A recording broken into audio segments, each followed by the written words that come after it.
Stalin didn't fear weapons, he feared uncontrollable people.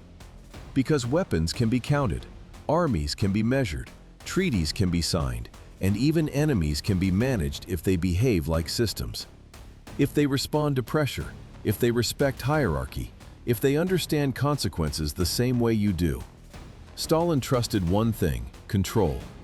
Control wasn't just a habit for him, it was survival. The entire Soviet machine was built on levers, fear, loyalty, discipline, bureaucracy, secrecy, and the simple rule that nobody moves unless the center allows it. The system had one purpose: reduce the world into predictable behavior. Make every person a function, every official a gear, every general a tool. That's why Stalin preferred opponents who acted like systems, governments, coalitions, committees. Because systems can be infiltrated, systems can be pressured, systems can be negotiated with, systems can be stalled.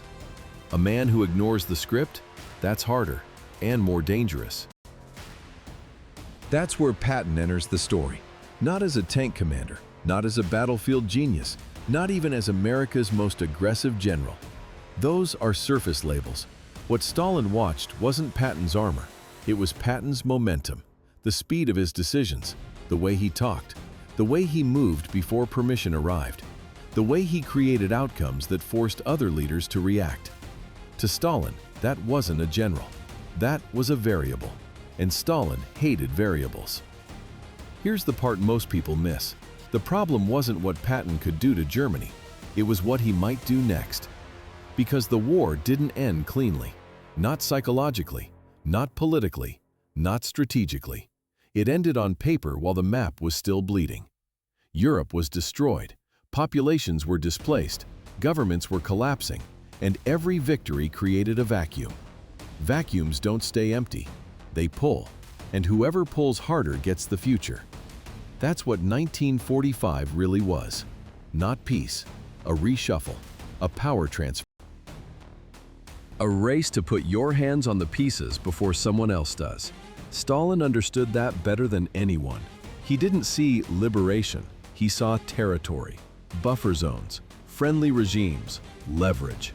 He saw the West as a threat not because the West was evil, but because the West was unpredictable in its own way, loud, democratic, reactive to public emotion, and capable of changing direction if a strong voice pushed hard enough. Stalin didn't just read maps, he read influence. So when he looked west, he didn't just see America, he saw personalities. And among all the American personalities, one stood out as the least controllable: Patton. Patton didn't move like a bureaucrat. He didn't speak like a diplomat. He didn't pause like someone waiting for permission. His reputation wasn't only that he attacked, it was that he attacked fast. That he turned warfare into a tempo problem for everyone around him, that he acted like the clock was a weapon and hesitation was a sin. Speed creates a special kind of fear, because speed doesn't just win battles, it forces decisions, it compresses time, it denies your opponent the luxury of thinking. And when leaders lose time, they lose control. They make mistakes, they improvise, they reveal priorities they wanted to hide. Stalin built his world to avoid improvisation. So Patton's tempo wasn't just tactical, it was strategic. Imagine you are Stalin. You have spent your life building a structure where no one is allowed to be bigger than the system. No officer, no minister, no hero. The moment someone becomes too popular, too independent, too admired, he becomes a threat. Not because he intends to rebel, because popularity is a kind of power that doesn't need permission. Now imagine watching the United States, a country where popularity can push policy, where elections respond to emotion, where newspapers can turn a man into a symbol, where a symbol can become a lever. In Stalin's world, you control symbols.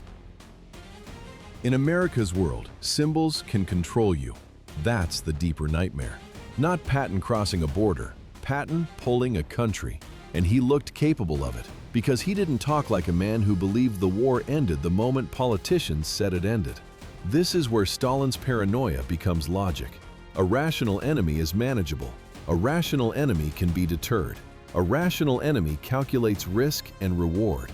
You can predict how far he will go because you know what stops him. But what stops a man who doesn't treat politics like a break?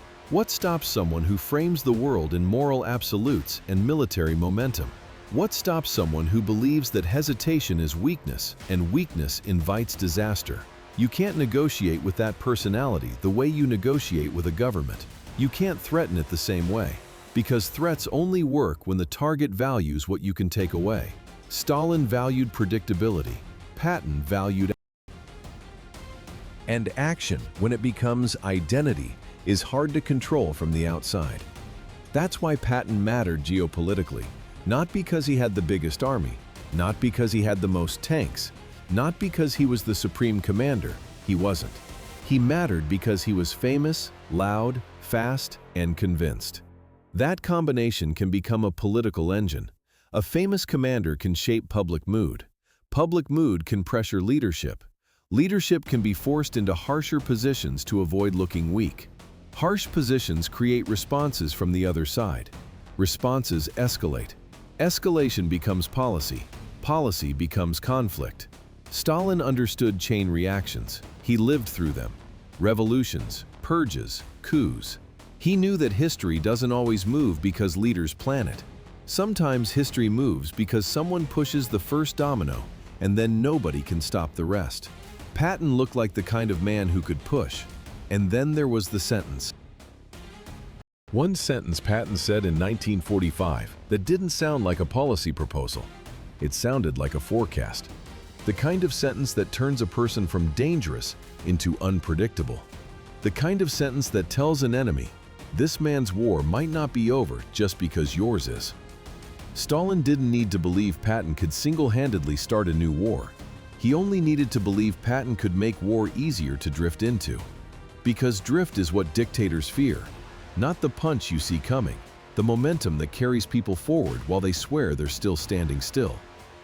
Now, if you like stories where geopolitics is really a study of psychology, where one personality can warp an entire system, subscribe. This channel is built around the moments history turns on a single human variable. Because Patton wasn't just a soldier inside a machine. He was the kind of man who could make the machine move. And for Stalin, that was the threat, not what Patton had done in Germany. What he might convince others to do after. That's why Stalin watched him. That's why Stalin distrusted him. And that's why, in the early days of the post-war world, before the Cold War had a name, Patton didn't register in Moscow as a general to respect. He registered as a problem you couldn't intimidate, a variable you couldn't negotiate with, an uncontrollable force inside a country that was supposed to be predictable. And Stalin's entire life was built on one rule. If you can't control it, you neutralize it. Patton didn't need permission to be dangerous. He only needed attention. Because once a man becomes a symbol, he stops being a piece on the board. He becomes a force that can bend the hands moving the pieces. And Stalin, more than anyone, understood how symbols work. He had built an empire on them. He had rewritten reality with them. He had watched entire populations obey narratives they didn't even realize they were living inside. So when he evaluated Patton, he wasn't asking, can this man beat me in a war? He was asking, can this man make a war happen? That's a different calculation, and it starts with one thing: tempo. Patton's tempo was not just speed on the battlefield. It was speed in decision-making, speed in movement, speed in escalation. The refusal to slow down because someone in a distant room needed time to feel comfortable. That's what made him look uncontrollable, because control depends on lag. Bureaucracies survive because time exists between intent and action. Orders go down, reports come up, meetings happen, committees argue, politicians adjust. The system breathes. It absorbs pressure. It delays consequences long enough to shape them. Patton didn't breathe. Patton surged. He moved like a man who believed delay was a form of defeat. And when someone like that becomes famous, he turns delay into a political liability. Suddenly, leadership isn't just managing a war, they're managing optics. Headlines: Morale, the public's hunger for momentum. And momentum is addictive. It feels like victory even when it's chaos. Stalin knew that too. He had used momentum himself, during the revolution, during the consolidation of power, during the war. He understood the emotional power of movement. He understood that once people believe you are unstoppable, they start granting you things you never officially asked for. That's what scared him about Patton. Patton's reputation wasn't contained inside military channels. It spilled. It became myth, and myths don't follow orders. Here's the core problem. Patton did not present as a subordinate. He presented as a driver. That's the difference between a general who executes policy and a general who generates pressure until policy changes. In a dictatorship, you can shut that down. You can censor. You can imprison. You can erase. You can rewrite a man out of history if he starts to shine too brightly. In a democracy, it's messier. You can't simply delete a popular figure without consequences. You have to manage him, redirect him, contain him, or make him look foolish. And even then, the idea of him can outlive the man. To Stalin, that meant Patton was not only a military actor, he was a potential domestic actor inside America. And that is the kind of threat you can't solve with tanks. Now add the second ingredient, Patton's mouth. Because speed is scary, but speed plus speech is worse. When a fast man is also a loud man, he doesn't just act, he frames. He tells people what the world really is. He assigns enemies. He assigns priorities. He makes complicated politics feel like simple moral geometry. And simple moral geometry is a weapon, because it turns compromise into weakness. It turns caution into cowardice. It turns negotiation into betrayal. Stalin relied on the West negotiating. He relied on the West hesitating. He relied on the West arguing with itself until the moment passed and the new reality became permanent. That was his advantage: patience and friction. Patton threatened that advantage by attacking friction itself. He talked like friction was the enemy, like hesitation was decay, like the end of war was just the beginning of the next problem. And that's where the fear becomes strategic. Because if Patton persuades enough people, politicians, officers, journalists, voters, that the next enemy is obvious, then the United States doesn't need a master plan to confront the Soviet Union. It just needs a drift. A drift powered by public confidence and moral certainty. Stalin's nightmare was not a planned invasion. Stalin's nightmare was being forced into a confrontation because the other side's internal pressure became unstoppable. A country doesn't have to want a war to end up in one. It just has to be pulled. Now, people try to simplify Patton. They call him reckless. They call him brilliant. They call him a relic. They call him a man born for war who couldn't live without it. But the label that matters in this story is simpler. Patton didn't accept limits, not emotionally, not rhetorically, not culturally. He behaved like the political constraints around him were temporary annoyances, like the war would continue until the world made sense. And making sense meant eliminating threats instead of managing them. And Stalin watched that behavior through a very specific lens. He had spent decades eliminating threats. So when Patton talked that way, Stalin didn't hear bravado. He heard capability. He heard intent. He heard recognition. It's the same reason dictators hate defectors more than enemies. An enemy can be dismissed as propaganda. A defector is dangerous because he validates the fear. He confirms the truth you don't want said out loud. Patton, in Stalin's view, could become a validator inside the West, a man saying the quiet part loudly. That's why Patton's brand mattered. Because brands create permission structures. They create social permission for aggression. They normalize positions that used to sound extreme. They turn escalation into common sense. And when escalation becomes common sense, deterrence gets weaker. Because deterrence is built on shared assumptions. Shared assumptions about what is too costly, what is too risky, what is too irresponsible. Patton didn't sound like a man who shared those assumptions. He sounded like a man who believed responsibility was action. So Stalin, who lived by the logic of control, sees a figure like that and immediately asks the most dangerous question a system can ask about a person. What happens if the system fails to contain him? Not because the system is weak, because systems always have cracks, miscommunications, elections, scandals, accidents, moments when the wrong person gets the microphone at the right time.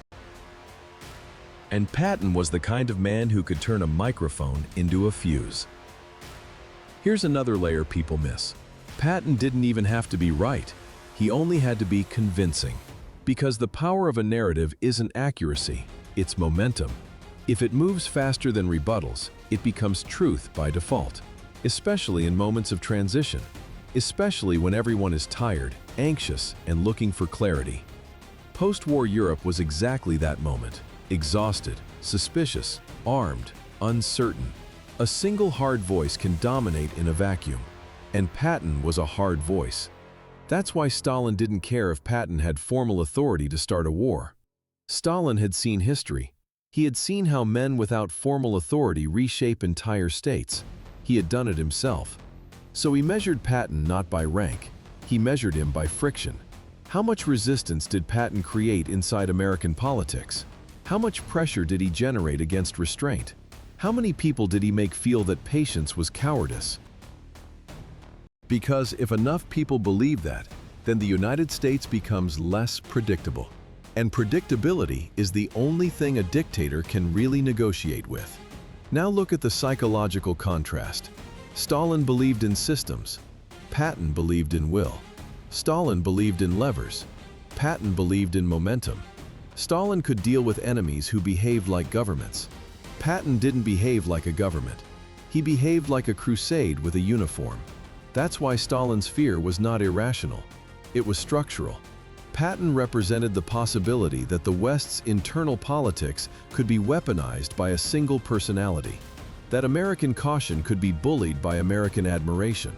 That restraint could be framed as weakness until leaders had no room left to breathe. This is the key. Stalin didn't need Patton to attack the Soviet Union.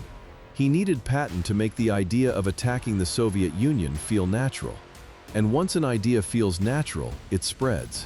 It enters newspapers. It enters speeches. It enters policy rooms as what people are already saying. And the moment policy rooms start using that phrase, the drift has begun. At that point, even if leaders want to slow down, slowing down becomes politically expensive. They risk looking weak. They risk losing elections. They risk losing legitimacy. They risk losing control. And leaders who fear losing control do exactly what Stalin knew they would do. They harden, they escalate, they overcorrect. So this is how Patton becomes a geopolitical problem. Not as an invading force, as a pressure system, as a man whose tempo compresses decision time, as a voice that turns complex realities into simple enemies, as a symbol that makes restraint look like surrender. And if you've been tracking the logic, you can feel what comes next. Because Stalin doesn't respond to words like a normal politician. He responds to words like a man who expects betrayal.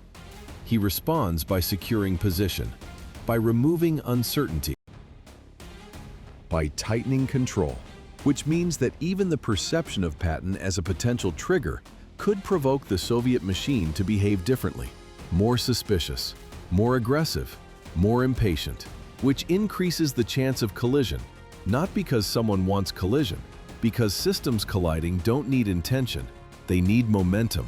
And Patton, to Stalin, was momentum with a face. Here's the uncomfortable truth about democracies. The most dangerous weapons aren't always missiles. Sometimes they're people, not because they hold office, because they can force office holders to move. A dictatorship fears coups. A democracy fears momentum, the kind that starts in public mood and ends in policy, without anyone admitting they made the decision. Stalin understood that mechanism because he had spent his life building the opposite. A state where public mood is not a driver, it's a product. Where the crowd doesn't push the leader pushes the crowd. So when he watched America, he didn't see freedom. He saw a vulnerability. A system where a famous man could become a pressure valve. And Patton was exactly that kind of man. People talk about generals like they are instruments. as if they exist inside the chain of command and nowhere else. But some generals leak into culture. They become shorthand for a feeling, for confidence, for dominance, for victory. They become a story people tell themselves when they are tired of uncertainty.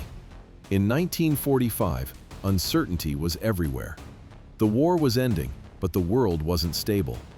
Borders were being redrawn. Governments were collapsing. Millions were moving. Former enemies were becoming bargaining chips. Former allies were becoming rivals. And the public, especially in the West, wanted a simple narrative after years of sacrifice. They wanted closure. Patton didn't offer closure. He offered continuity. Not in the sense of endless fighting, but in the sense of a world still full of threats that should be dealt with decisively. He sounded like a man who had a target list, not a peace plan. And whether that was fair or not didn't matter as much as the effect, because effect is what Stalin measured. Stalin's question wasn't, "Is Patton correct?" Stalin's question was, "Is Patton contagious?" Contagion is how politics changes without legislation. A phrase becomes a headline. A headline becomes a talking point. A talking point becomes a position. A position becomes a test of loyalty. And once loyalty is on the line, leaders lose room to maneuver. That's the pressure engine. In an environment like post-war America, a famous commander could shape the tone of what strength looks like. He could make restraint sound like weakness. He could make negotiations sound like surrender. He could set the emotional baseline so that any leader acting cautiously appears timid by comparison. And timidity is politically lethal. Now place Truman in that picture. He isn't leading a dictatorship. He's leading a coalition, a party, a public, allies overseas, advisors at home, an economy shifting from war to peace, a military trying to demobilize, a country exhausted but proud. That's not a steering wheel. That's a crowded cockpit. And in a crowded cockpit, the loudest, confident voice matters more than it should. Patton was a loud, confident voice. He looked like victory. He sounded like victory. He moved like victory. Even when he was wrong, the tone was what hit first. And tone is what spreads. That's why Stalin didn't need Patton to get promoted. Stalin didn't need Patton to run for office. Stalin didn't need Patton to control policy directly. Stalin only needed Patton's existence to create a constant contrast, a constant comparison between leaders who talk carefully and a commander who talks in absolutes, between negotiation and action, between containment and finish the job. Because once that comparison dominates the public imagination, cautious leaders start paying a hidden tax. Every compromise costs them twice, once in strategy and once in perception. And perception is where democracies bleed. Stalin wasn't guessing. He had seen it in other forms. He had seen how public emotion can be weaponized. He had seen how fear can demand a strong man. He had seen how humiliation can demand revenge. He had seen how symbols can become engines that drag entire states forward. So he treated Patton like a symbol. And symbols are unpredictable because they don't belong to the person wearing them. They belong to the people who project onto them. That's where Patton becomes truly uncontrollable. If Patton says something extreme and the public rejects it, the system contains him. He gets isolated, managed, quietly redirected. But if Patton says something extreme and a meaningful number of people nod along, if veterans, officers, journalists, politicians, ordinary citizens start repeating the essence of it, then the system can't simply erase him. Because then it's not Patton speaking anymore. It's an appetite. And appetites don't take orders. This is why Stalin could negotiate with governments, but not with personalities like Patton. Governments have channels. Personalities have gravity. Channels can be blocked. Gravity pulls anyway. Now add another ingredient, occupied Europe. When the war ends, armies don't disappear overnight.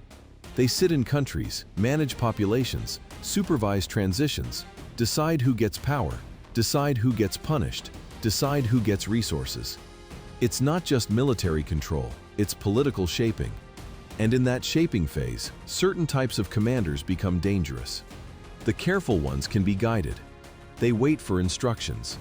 The impatient ones start making their own reality. Patton, by temperament, looked like the second type.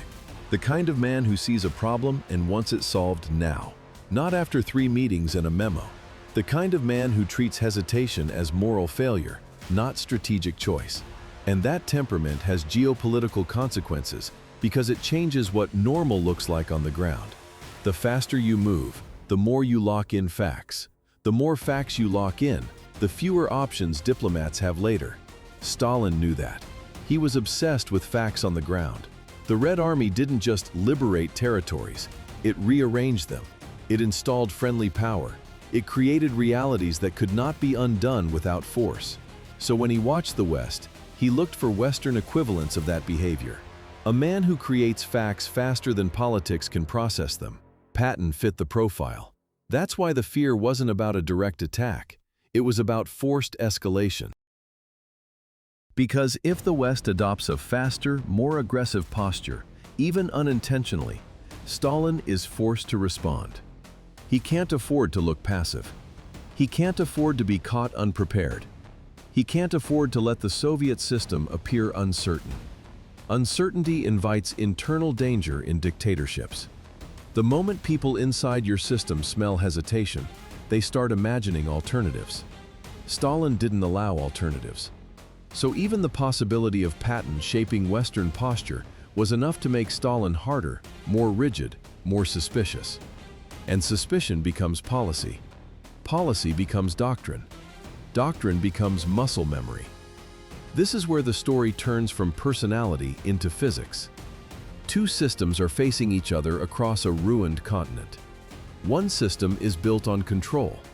The other system is built on debate. Control fears debate because debate introduces variables. Debate fears control because control looks like aggression.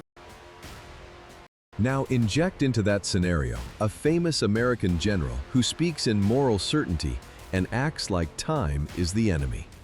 You have just added a weight to the American side of the scale. Not an official weight, a psychological one. A weight that pulls discourse toward confrontation. And Stalin knew how to use that. Not by controlling Patton, he couldn't.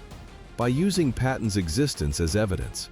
Evidence that the West's friendly posture might be temporary. Evidence that behind diplomatic language, there were men who wanted something simpler and harsher. Evidence that the Soviet Union should not relax, should not trust, should not delay, should secure. This is why Stalin didn't fear Patton like a battlefield opponent. He feared him as a narrative accelerant. A man who could make certain thoughts feel acceptable sooner than they should. And when thoughts become acceptable, they become proposals. And when proposals become normal, they become plans. And when plans become plans, people stop admitting their choices. They call them inevitabilities. That's the most dangerous moment in international politics, when escalation stops being a decision and starts being a mood. Patton could create mood. That was the threat. And the irony is, he didn't even have to try. He only had to keep being himself. Because the raw material was already there. Exhaustion, distrust, competing ambitions, fear of the other side, and the simplest post-war question of all: who controls Europe now? Stalin wanted that question answered by structure, by spheres, by buffer zones, by governments loyal to Moscow. Patton's temperament suggested a different answer. Force the question. Finish it. Don't leave it open. And Stalin, who lived by closing questions violently, recognized that drive immediately. Which brings us to the next pressure. Because if Patton is a political engine, there's only one way the American system can survive him without being dragged. It has to contain him. Not with bullets, with management, with reputational control, with reassignment, with silence. And when the system starts doing that, Stalin learns something critical. Not about Patton, but about America. He learns how far America is willing to go to keep control of its own variables. Because the moment a democracy starts fearing one of its own symbols, it reveals the fault line. It reveals the place you can push. A system can tolerate almost anything, except a symbol it can't steer. Because once a symbol moves independently, it stops serving the system and starts exposing it. It reveals how much of the machine is real strength and how much is image management. Patton forced that test, and Washington, whether it admitted it or not, understood the same core truth Stalin did. Patton wasn't just a general, he was a headline waiting to happen. That's why the battle over Patton wasn't only military, it was administrative, it was political, it was psychological. Because if Patton's tempo and voice were allowed to run freely in the post-war moment, the United States could wake up inside a posture it never officially chose. And in 1945, the United States didn't want another posture, it wanted an ending. Demobilization, return to normal life, rebuilding, celebrations, relief. The emotional need to close the chapter. Patton didn't sound like closure, he sounded like continuation. So the system's instinct was containment, not dramatic, not theatrical, quiet, bureaucratic, slow. The exact opposite of Patton's nature, because that's how you manage a variable in a democracy. You don't always crush it, you buffer it, you bury it under procedure, you reduce its visibility, you turn it into a detail instead of a force, and the very act of doing that sends a signal. It tells everyone watching, especially enemies, that the system is aware of the danger inside its own ranks. Stalin would notice that signal. He would interpret it the way he interpreted everything, as evidence. Evidence that Patton mattered. Evidence that Patton was not fully aligned. Evidence that the West wasn't one coherent mind, but a collection of competing impulses. And competing impulses are exploitable. This is where the story shifts, because the question becomes, what is Germany now? On paper, Germany is defeated. In reality, Germany is a lever. Germany is infrastructure, industry, geography, a massive psychological prize, a bargaining chip, a potential ally in the future, a buffer, a base, a border, and whoever shapes Germany shapes the next decade. Stalin treated Germany like a lock you keep closed, divided, controlled, and unusable against you.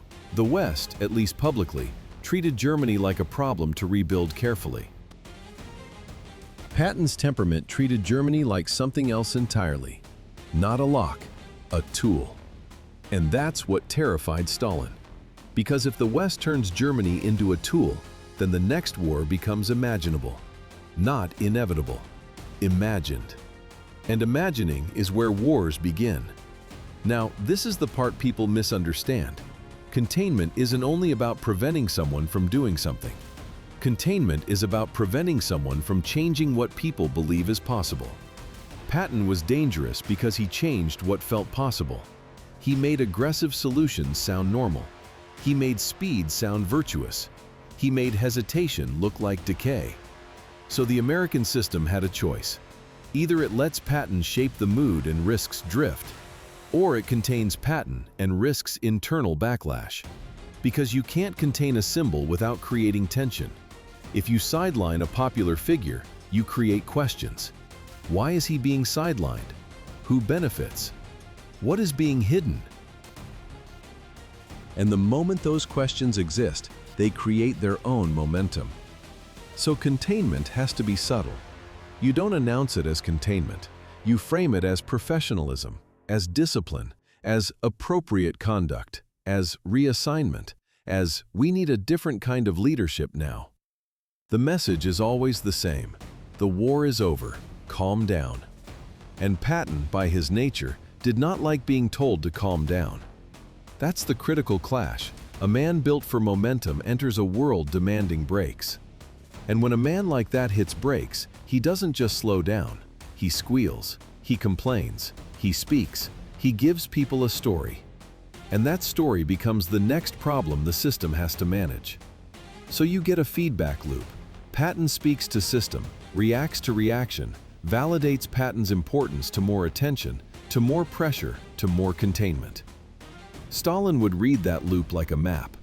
because he understood internal management more than any Western leader wanted to admit. He had run the most brutal internal management system on Earth. He knew the signs. He knew what it looks like when a state is nervous about a figure in uniform. He knew what it looks like when leadership is trying to prevent someone from becoming a political rival. And even if Patton had no intention of becoming one, intention didn't matter. Effect mattered. A famous general doesn't have to seek power to create power. Power seeks him. That's what Stalin feared. Now zoom out. At this stage, Stalin is not simply thinking about Patton as a threat. He's thinking about what Patton represents about the American system. A democracy can be strong, but it can also be noisy. It can also be divided. It can also be emotionally steerable. And when you add a symbol like Patton to that environment, you get a dangerous possibility. America could be pulled into confrontation by its own internal dynamics. Not because of a Soviet provocation, not because of a carefully planned Western strategy. Because of domestic momentum. That's the nightmare scenario for Stalin, because you cannot negotiate with domestic momentum. You can negotiate with diplomats. You can negotiate with presidents. You can negotiate with committees. You can't negotiate with the feeling in a country that it must prove strength. That feeling doesn't listen. It demands. So Stalin watches the West attempt to manage Patton and learns something. America is not a single lever. It's a set of competing levers. And when levers compete, they can break. Now this is where the Patton sentence matters again.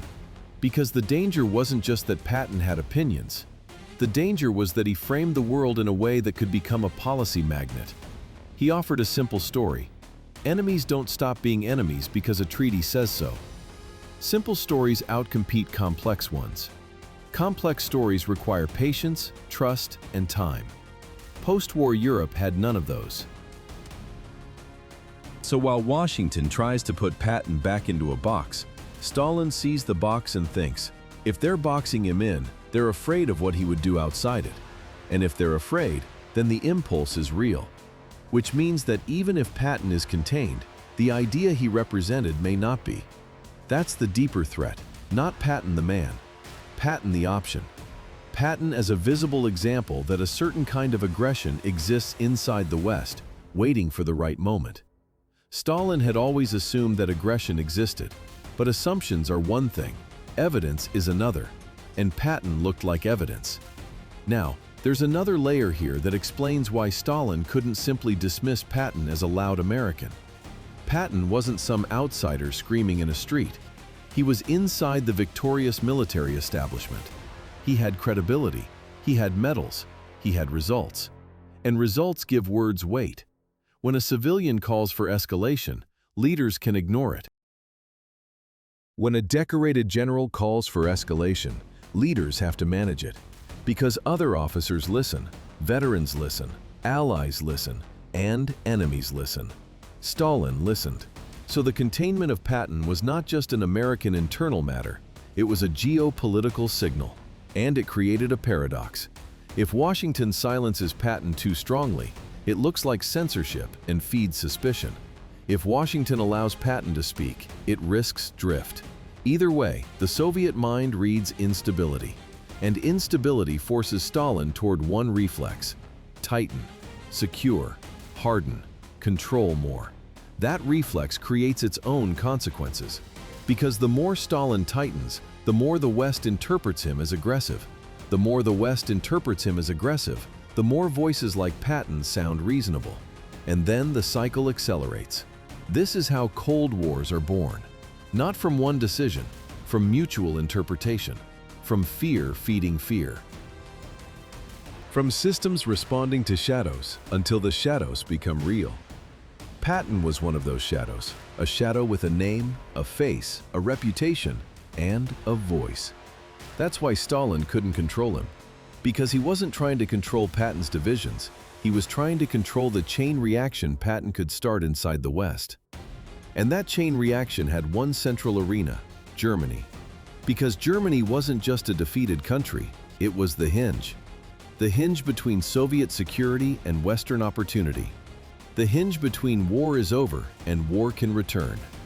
So when Patton treated Germany as a tool, when he spoke and acted with the energy of someone who still saw enemies and future threats, Stalin didn't hear one loud general. He heard the sound of the hinge moving. And hinges only move for one reason: someone is pushing. Stalin didn't need certainty, he needed probability. That's how paranoid systems survive. They don't wait for proof, they react to signals. And in 1945, the post-war world was made of signals, half-truths, rumors, headlines, diplomatic smiles that didn't reach the eyes, troop movements explained as routine, speeches written to calm people down while the map was still being rewritten. In that environment, a man like Patton doesn't have to do much. He just has to exist loudly. Because a loud variable changes how every other move is interpreted. Here's how Stalin read the board. Not as a stable agreement between allies, but as a temporary alignment that would eventually break. He assumed the West would split from the Soviet Union because that's what power does. Power competes. The only question was timing, and the only question inside timing was whether the West would harden slowly or snap fast. Patton looked like the snap.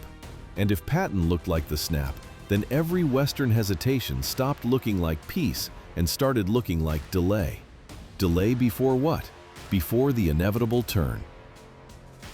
That's the kind of thinking that turns diplomacy into theater. Because once you believe the other side is only delaying, you stop negotiating for peace and start negotiating for advantage. You start securing positions. You start locking doors. You start counting not what you said, but what you can hold. Stalin's entire security logic was built on buffers. He wanted space between the Soviet core and any future Western attack. He wanted friendly regimes along the border. He wanted strategic depth. And he believed, not without reason, that the West would eventually see those buffers as expansion. So he had to move fast enough to secure them, without moving so fast that he triggered immediate confrontation. That's a delicate rhythm. And Patton was an enemy of delicate rhythm. Patton represented the possibility that confrontation could be triggered anyway, not by a formal policy decision, but by a rising mood inside the West that demanded strength. Stalin was watching for that mood, like a man watching a fuse. Because this is the thing about fuses. You don't always see who lit them. You just see the burn. Now focus on Germany again.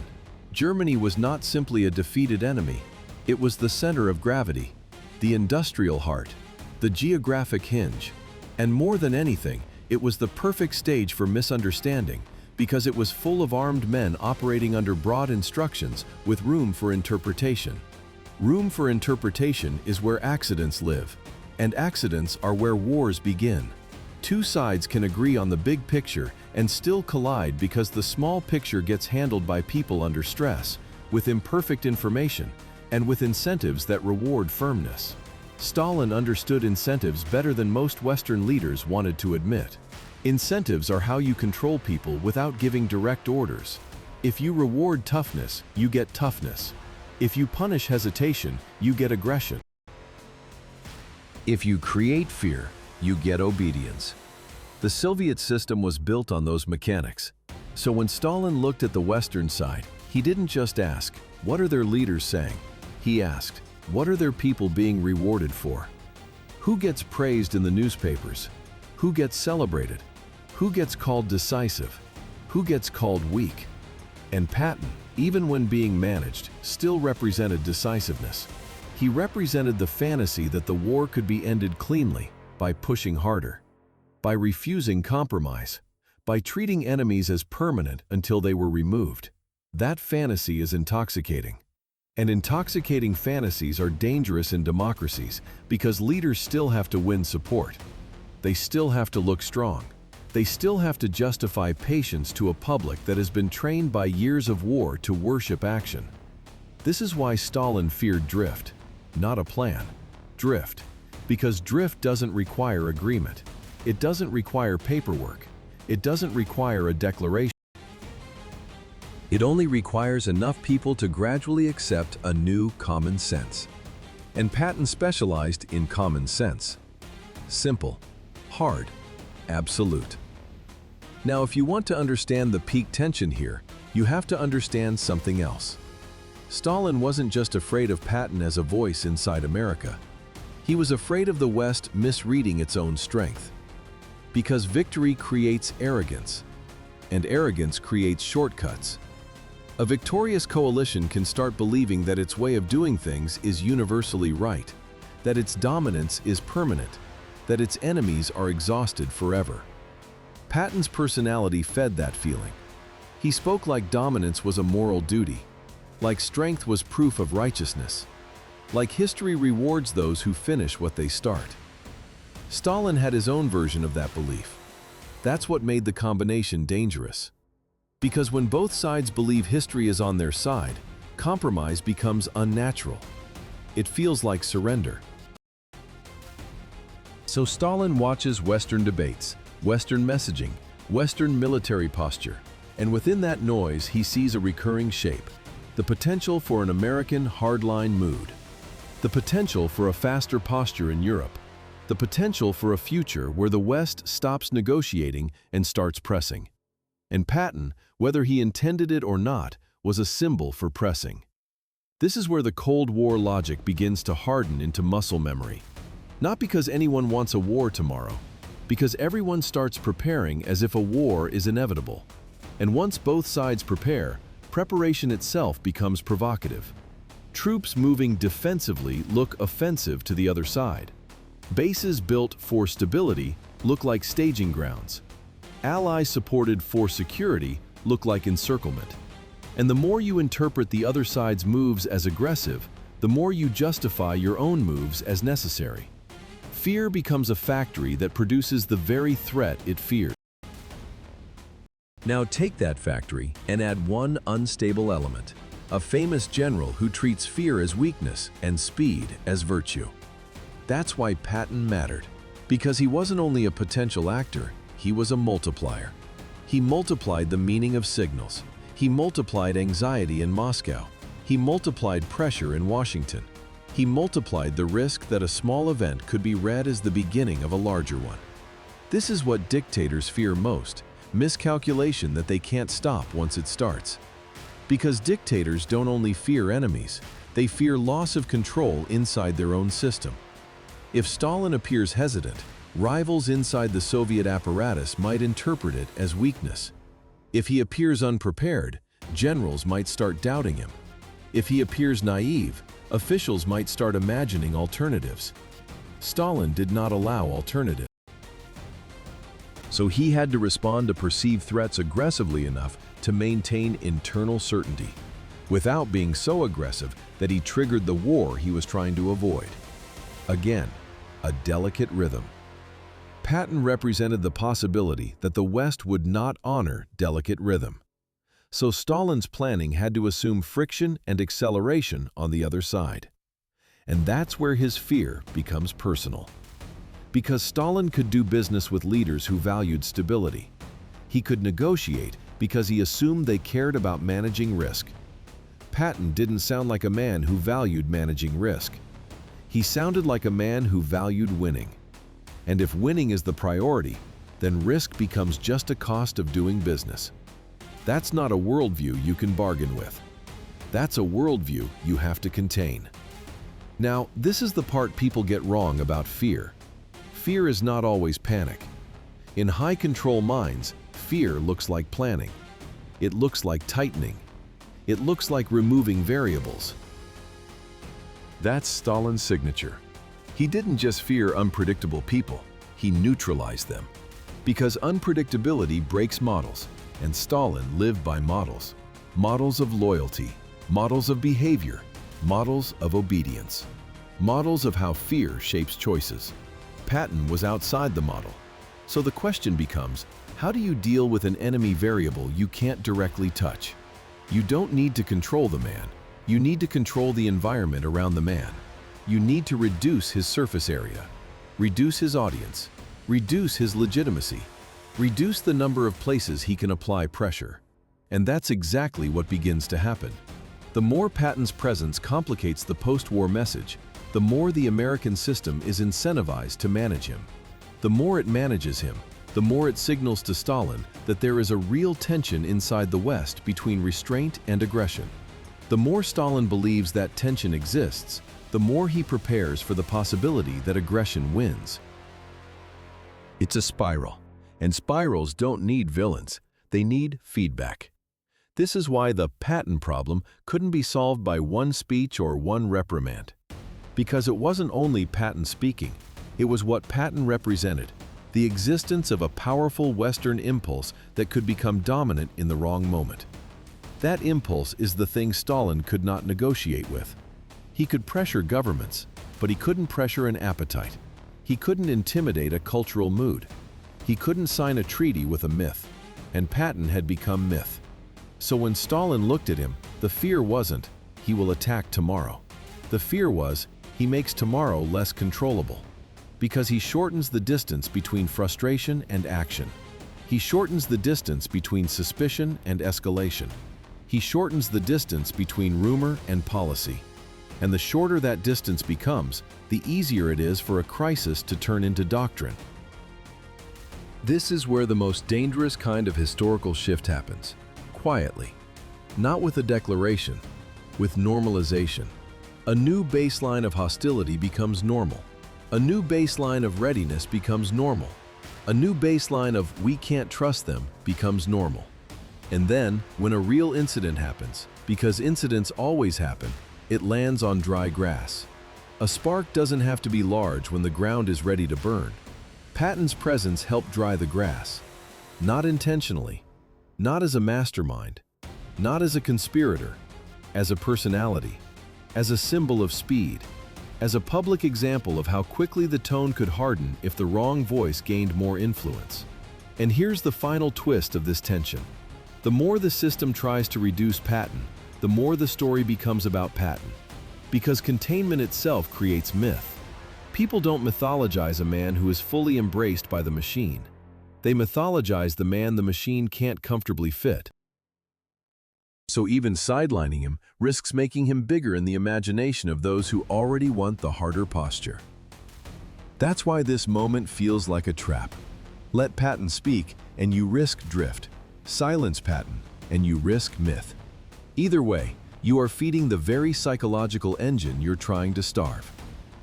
Stalin would recognize that kind of trap immediately. He had created versions of it for others. He knew that sometimes the cleanest solution is not persuasion, it's removal. Not necessarily dramatic, not theatrical, not even violent, just removal from relevance, removal from attention, removal from the ability to generate pressure. Because if you can't control the variable, you take it off the board. And whether Patton left the board by bureaucratic sidelining or by fate, the strategic effect was the same. The West lost a symbol of acceleration. One loud trigger was gone. And to Stalin, that mattered. Because Stalin wasn't measuring morality, he was measuring risk. If you're here for this kind of story, where history turns not on who had the biggest army, but on who created the biggest pressure, subscribe. This channel doesn't chase myths. It dissects mechanisms. And the mechanism is clear. Stalin could negotiate with governments. But a man like Patton wasn't a government. He was a variable that could turn a cold standoff into a hot collision without anyone officially choosing it. That's why Stalin feared him. Because the most dangerous wars are not the ones you plan. They're the ones you drift into while everyone insists they're still in control. Stalin could negotiate with governments. He could negotiate with cabinets, committees, alliances, and diplomats. He could pressure them, split them, intimidate them, buy time against them, threaten them, bargain with them, and outlast them. Because governments, even hostile ones, still operate inside constraints. They have processes. They have incentives. They have elections, budgets, coalitions, public opinion, alliances, and the basic instinct to avoid catastrophe. Those constraints create predictability, and predictability is what makes negotiation possible. That's the thing about Stalin. He wasn't afraid of power in general. He was afraid of power he couldn't model. Power that didn't obey the same rules. Power that didn't pause when politics demanded pauses. That's why Patton mattered. Not because Patton was the most powerful man in the West, because Patton looked like the least containable. A man who treated momentum as virtue. A man who treated hesitation as weakness. A man who spoke in ways that could turn complex political problems into simple moral targets. And in the fragile transition after a world war, simplicity is not comfort. It's gasoline. Because simplicity spreads faster than caution. It gives people permission to feel certain when the world is uncertain. It turns the messy reality of post-war Europe into a clean story. Good versus evil, us versus them. Finish the job. And a story like that doesn't stay in a speech. It moves. It enters newspapers. It enters dinner tables. It enters political debates. It becomes a way to prove patriotism. It becomes a way to shame restraint. It becomes a way to punish leaders who sound careful. That is how a democracy can be polled, not by a dictator's plan, by its own internal momentum. Stalin understood that mechanism because he had built his own state to prevent it. He had spent his life removing internal variables, shutting down independent voices, and ensuring that no personality, no matter how famous, could become bigger than the system. So when he saw Patton, he recognized something he could not create in his own world, a popular military symbol inside a society where symbols can pressure power. That was the strategic threat. Because the Soviet Union didn't just fear American tanks. It feared American unpredictability, and Patton embodied unpredictability in a form that could become contagious. Now, this isn't a fairy tale about one man almost starting World War III. It doesn't need that kind of exaggeration. The reality is more interesting and more dangerous. A system doesn't collapse into conflict because one person wants it badly enough. It collapses because enough people slowly accept that conflict is normal, that it's inevitable, that it's even necessary. Patton didn't have to declare anything. He didn't have to run for office. He didn't have to command the entire military. He didn't even have to be right. He just had to keep being himself in the wrong moment. Because his tone, speed, certainty, contempt for restraint fit perfectly into the psychological vacuum of 1945. That's why Stalin watched him. That's why Stalin distrusted him. And that's why Stalin feared him more than he feared most Western leaders. Western leaders, Stalin could read as systems. They had to balance. They had to compromise. They had to maintain alliances. They had to manage their own populations. They had to keep the economy stable. They had to worry about legitimacy. Those worries create patterns. Patterns create models. Models create predictability. Patton didn't present as a pattern. He presented as a rupture, a force that could break patterns. And ruptures are what turn cold standoffs into hot crises. This is why control is the core theme of this entire story. Stalin's power was not just brutality, it was management. Management of fear, management of information, management of loyalty, management of internal threats, management of the future. He wanted the world to behave like his state, predictable, slow to change unless pushed by the center. Patton represented the opposite idea, that individuals can move faster than systems, that personality can outrun bureaucracy, that momentum can outpace caution. And that is why dictators fear certain kinds of heroes. Not because heroes are strong, but because heroes can become independent sources of legitimacy. Patton had legitimacy, he had public recognition, he had results, and he had a mouth that refused to stay inside diplomatic boundaries. That combination is what Stalin could not control. And when Stalin couldn't control something, he didn't try to persuade it, he tried to reduce it. He tried to neutralize it. Not necessarily with assassins and conspiracy, though that's the kind of story people crave, but with the colder logic that runs most of history. Remove the variable. Reduce its influence. Make it irrelevant. Because even if the man is gone, the machine can return to predictable behavior. That's how Stalin thought. Now look at what happens when Patton is no longer a dominant voice. The pressure inside the West shifts. The most aggressive symbol loses his microphone.